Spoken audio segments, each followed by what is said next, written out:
The CEO of Shaolin Temple, once the face of Chinese Kung Fu, has just been taken down. Why now? 10 years after the original scandal broke. Who were the powerful political forces shielding him all this time? And what hidden agenda was Beijing pushing through the global Shaolin brand?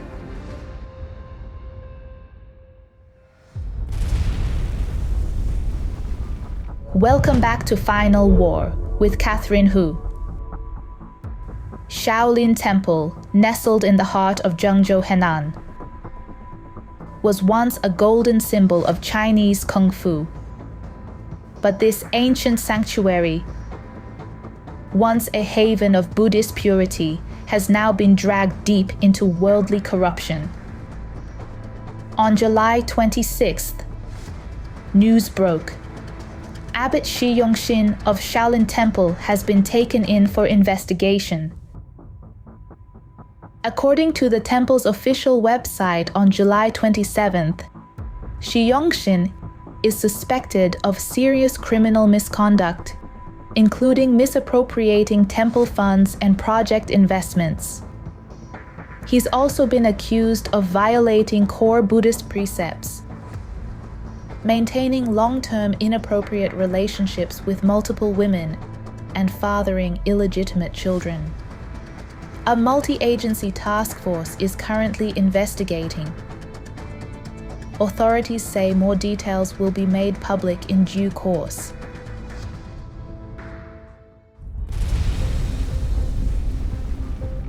Before becoming a monk, Shi Yongxin was known as Liu Yingcheng.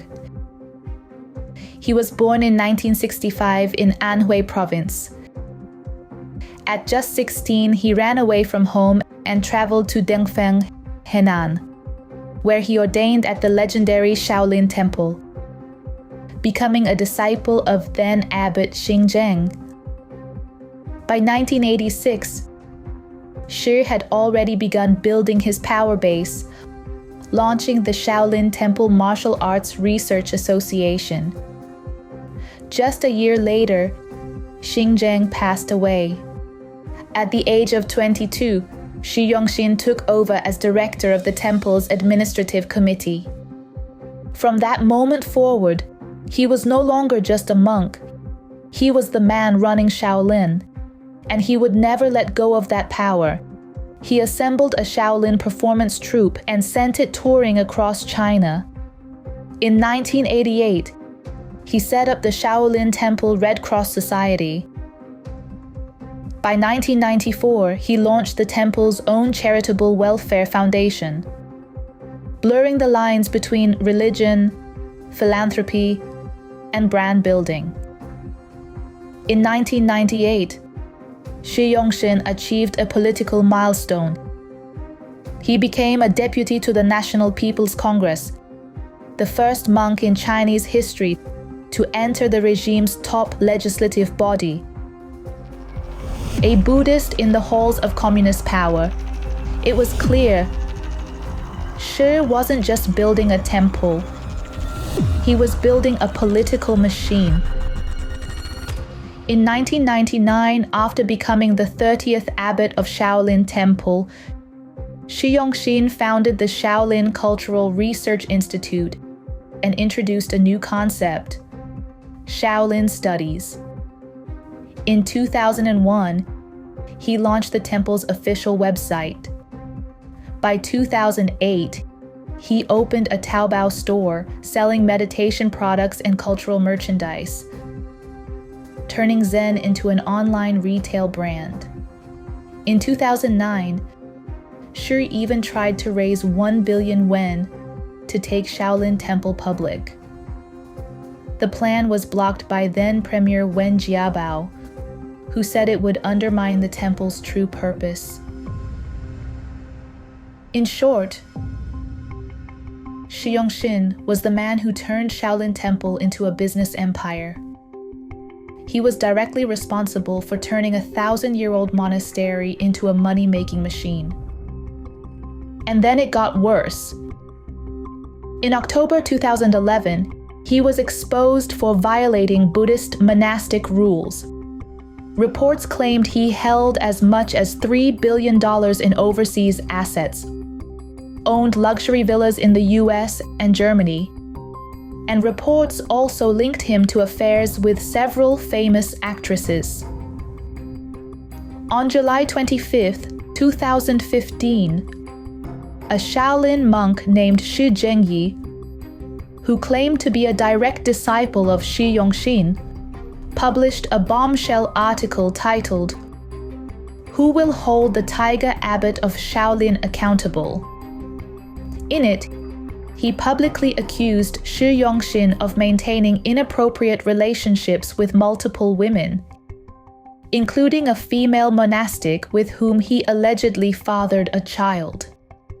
He also accused him of keeping mistresses, embezzling temple assets, and driving luxury cars. This all took place at the height of Xi Jinping's anti-corruption campaign. But after weeks of swirling accusations, the Shaolin Temple issued an official statement dismissing everything as pure fantasy and malicious fabrication. And just like that, it all quietly disappeared, which only raised more questions. After all, how could a mere monk survive a public, real-name accusation during a political crackdown, unless he had some very powerful protection?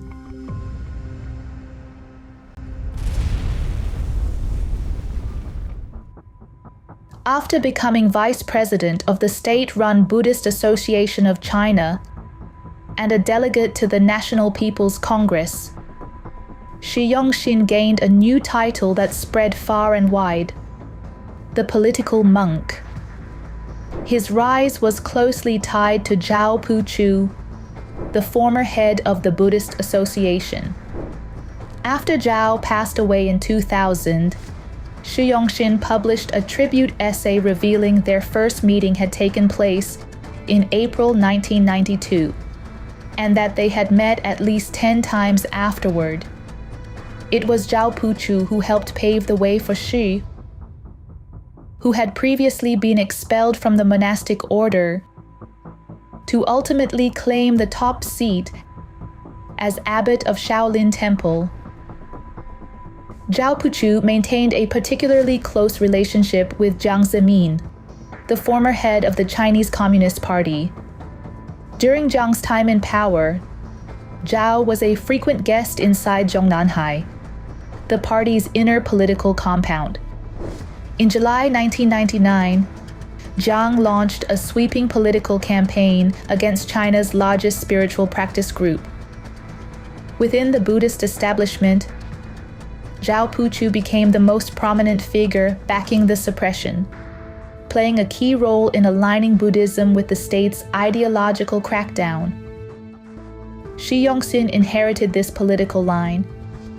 He continued Zhao's legacy by working closely with the authorities to mobilize the Buddhist Association as a tool for silencing and marginalizing independent belief systems. But here's the real question. Why did Xi Jinping, famous for his obsession with anti-corruption, choose to let Shi Yongxin walk free 10 years ago?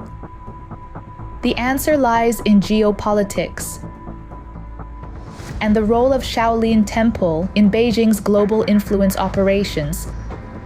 Under Shi Yongxin's leadership, Shaolin Temple expanded into more than 60 countries, with over 200 overseas centers. The commercialized Shaolin brand he built, alongside Confucius Institutes, became part of Xi Jinping's dual strategy for global influence: soft power through culture and symbolic power through martial arts. In other words,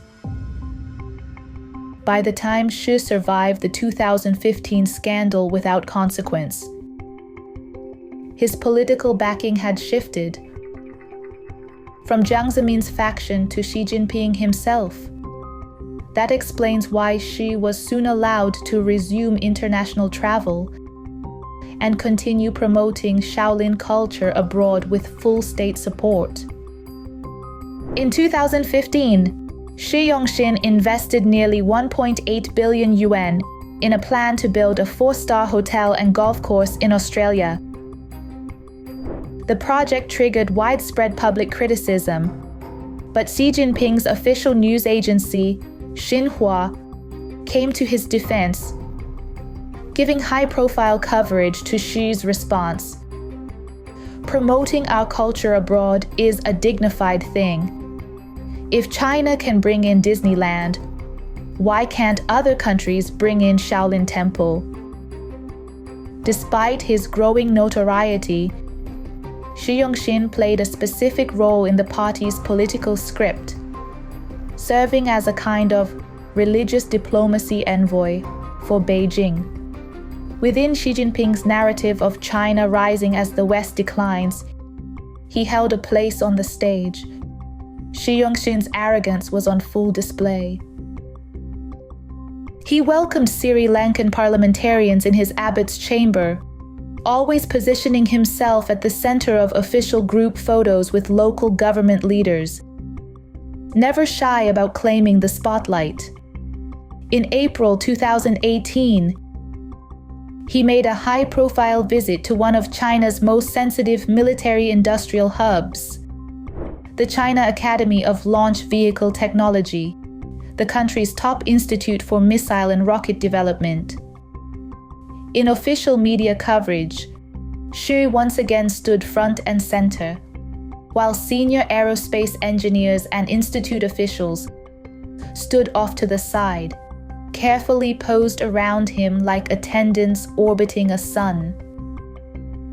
With all these examples, it's not hard to see Shi Yongxin's status within the party's United Front system and his direct ties to China's top leadership went far beyond what most people imagined.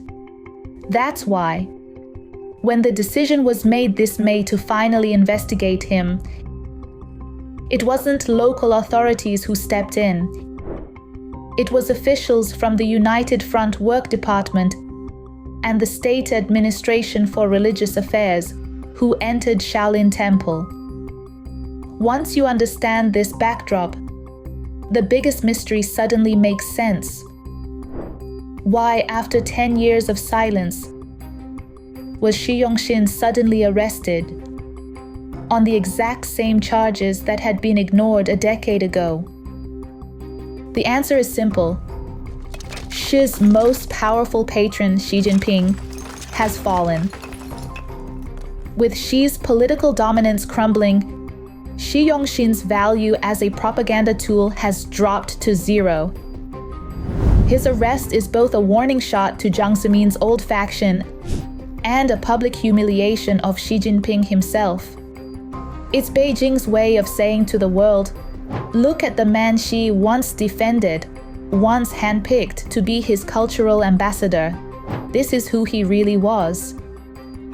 Everything Xi tried to build through Shi Yongxin, every diplomatic handshake, every cultural mission, every glossy media appearance, has now collapsed into an international scandal.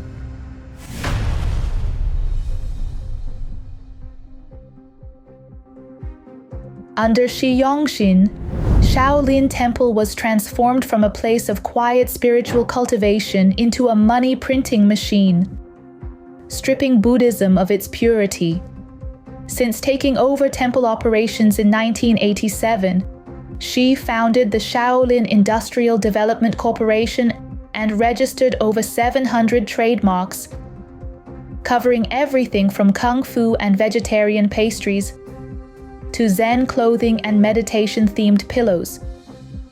He built a vast commercial empire spanning culture, tourism, and wellness.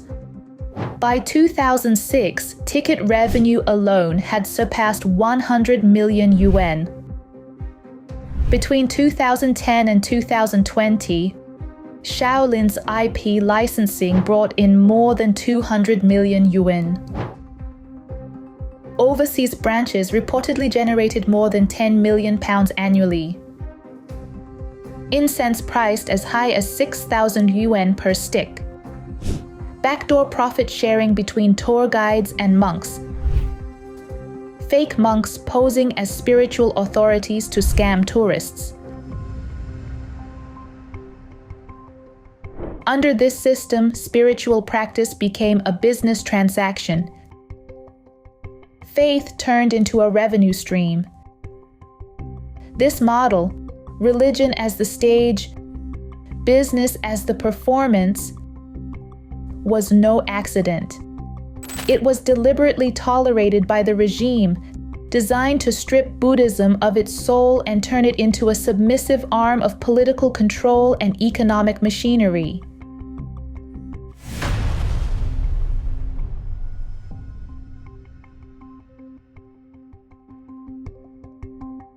At first glance, Shaolin Temple's expansion across 300 cities worldwide, complete with cultural centers, martial arts academies, and meditation retreats, seemed like harmless cultural outreach. But beneath the surface, these overseas Shaolin centers often registered as non-profits, yet maintained independent revenue streams and asset portfolios, making them nearly impossible to audit as a cohesive whole. Back in China, Shi invested 450 million yuan in a massive commercial complex in Zhengzhou. In Australia, he poured nearly $300 million into the so-called Shaolin Village, complete with a 5-star resort and golf course. These projects didn't just generate cash. They created parallel structures outside Beijing's direct financial control, posing a direct threat to the party's united front system. Shi Yongxin's downfall, then, isn't just the fall of one man. It's the implosion of a state-engineered cultural project. It reveals just how fragile Beijing's global influence operations really are when stripped of political protection.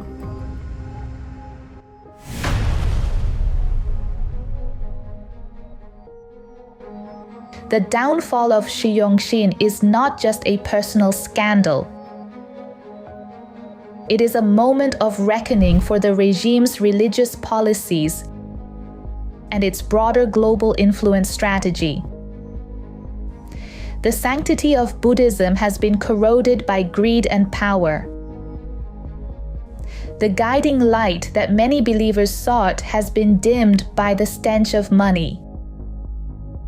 But perhaps this scandal will serve as a turning point, a chance for religion in China to return to its essence and to free itself from the long shadow of power and profit.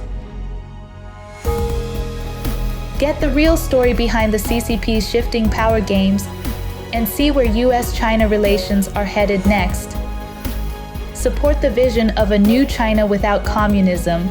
Subscribe now and join us in bringing the truth to light.